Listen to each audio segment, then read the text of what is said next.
Hey there, folks. Brian King here. I read a fascinating article this morning that I'll get to in just a second. But in order to give a little context to this conversation, I want to ask you first about the challenges you've encountered with your child with ADHD, or even in yourself, around the issue of impulsivity. That tendency to act without thinking, or to act more quickly than you're able to think.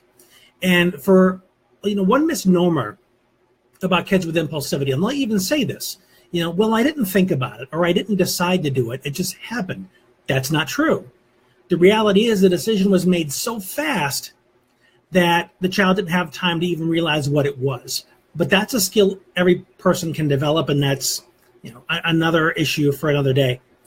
But impulsivity in general, like any human behavior, is needs driven.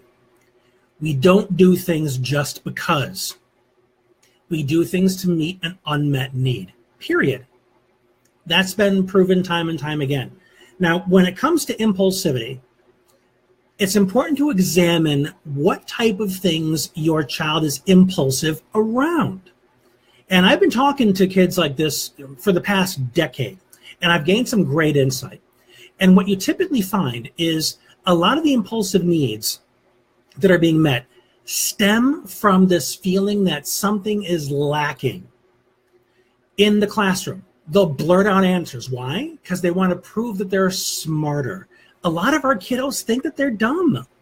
They think people look at them and think they're stupid because they're a little bit slower, or because they have a one-to-one aid, or because they're always being corrected by the teacher, or because they feel different and they believe their classmates see them the same way.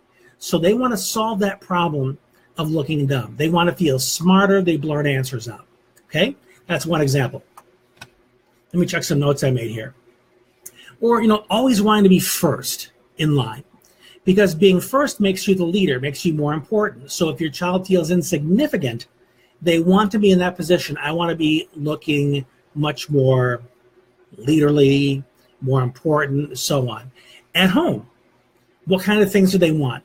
They want to win the game all the time. They don't like losing. They're not satisfied with the same number of cookies for dessert as their sibling. They want one more cookie. There's always more. And they'll just take it.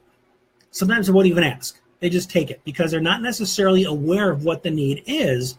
They just feel this strong pull or this strong urge to take action to satisfy the need.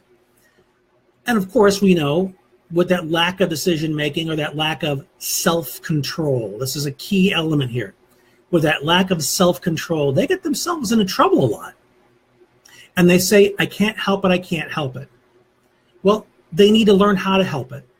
And I read the article that I read this morning, and I put a link under the description of this video.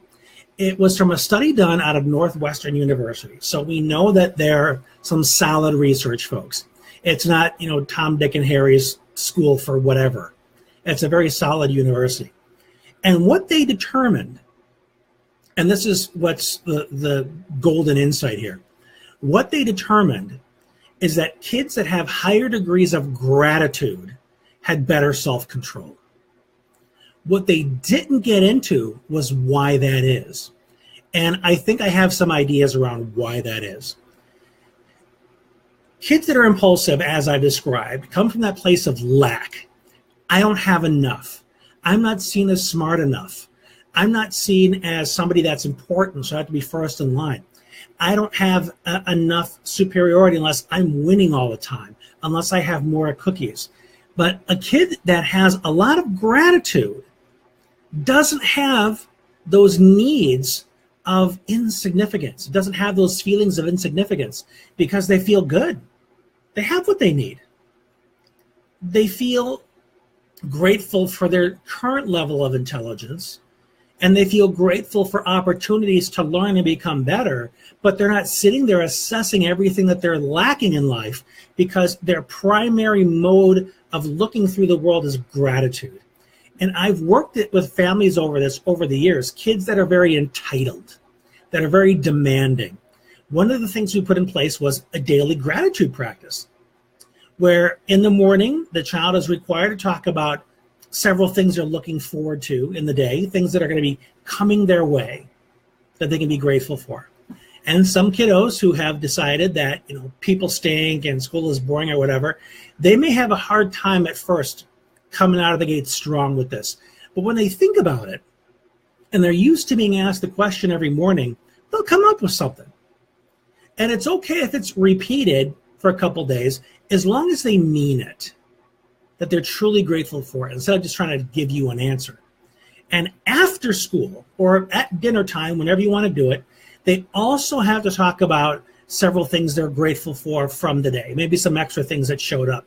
But helping your child get into the habit of seeing what life is bringing them, the things they appreciate, the things that they're grateful for, it really shifts the focus of their mind from lack to abundance. And kids that are thinking, man, I got it pretty good here, I have all these things going on, they less and less feel that urge to fill an emptiness within themselves. I have had my own challenges with impulsivity over the years, from being a child to even being an adult. But the more I've learned to live in the present, be mindful, being grateful, I have less longing for stuff.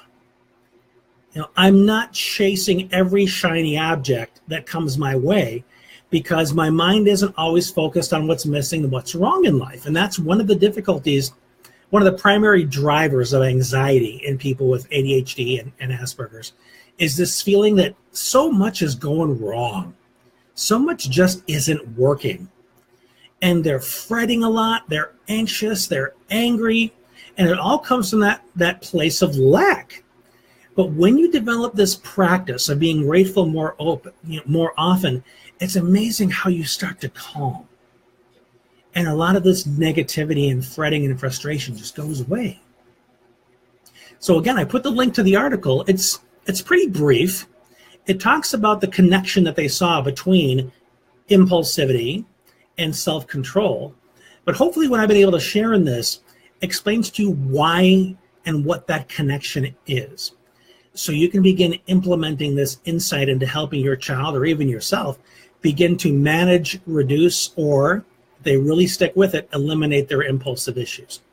So leave a comment. Let me know if this has been helpful for you. Let others know about it who can benefit from this. And if you need help implementing this, that's what I'm here for. So have an awesome time, a great day. Thanks for watching. This has been Brian, and we'll talk again soon.